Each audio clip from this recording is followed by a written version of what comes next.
And then dito guys, nahihirapan ako pagdating na dito, no? Kung meron ng mga formula, hindi ko na kayang isolve yan guys.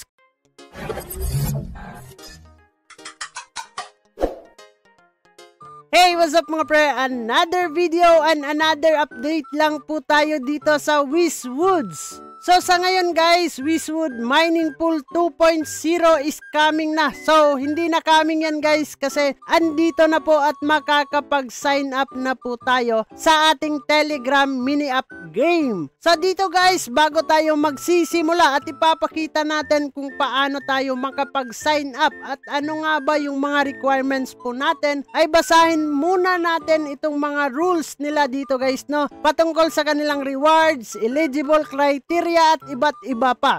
So dito muna tayo sa kanilang Mining Pool 2.0.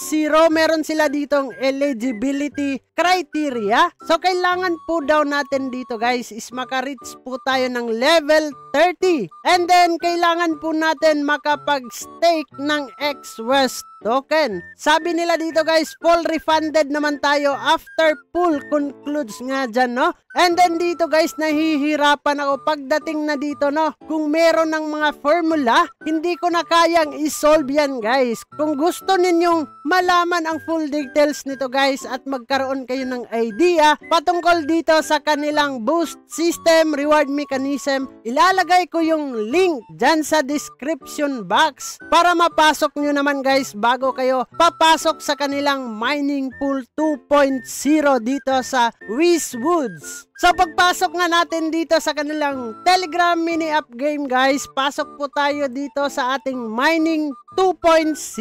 So click lang po natin itong sign up guys. So start time guys 4:21 and then guys duration period is nasa 504 hours po yan or 21 days yan guys, no? And then participants ngayon andito na, total prosperity billion na po yan, and then full APY is 500%. So sign up stake dyan guys is meron ng 8.05 million. Grabe, ang dami naman. Pero yung requirements natin dito guys is kailangan po natin makapag-stake ng XWest token na 640.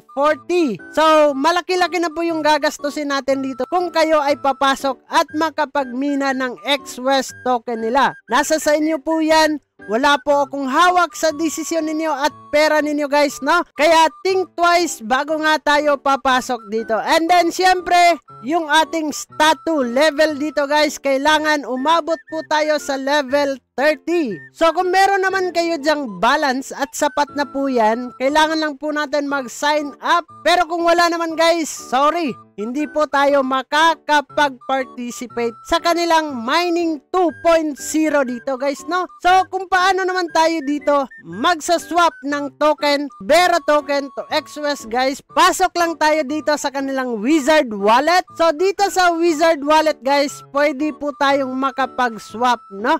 So click lang po natin itong swap. So kailangan po natin ng 4.5 Vera token bago tayo makakapag-exchange ng ating West token. So nasa sa inyo yan guys, no, kung kayo ay magpa-participate nga dito sa panibagong update ng Wizwoods. Basta always lang po, do your own research bago tayo papasok sa mga pinapasukan po nating projects like sa mga ganitong investment na guys, no, meron na tayong nilalabas na pera kasi pag nawala po to guys, hindi ko po hawak ang desisyon ng developer at saka ng team kung ito ay irarag nila. Hindi ko naman sinasabi guys na mawawala to, no? Pero yun nga, hindi natin alam kung kailan tatagal at magtatagal pa nga ba ang projects na to. So yun lang naman yung ating pag-uusapan for today's video guys. So kung bago ka lang dito sa ating YouTube channel ay huwag kalimutang mag-click subscribe and click the notification bell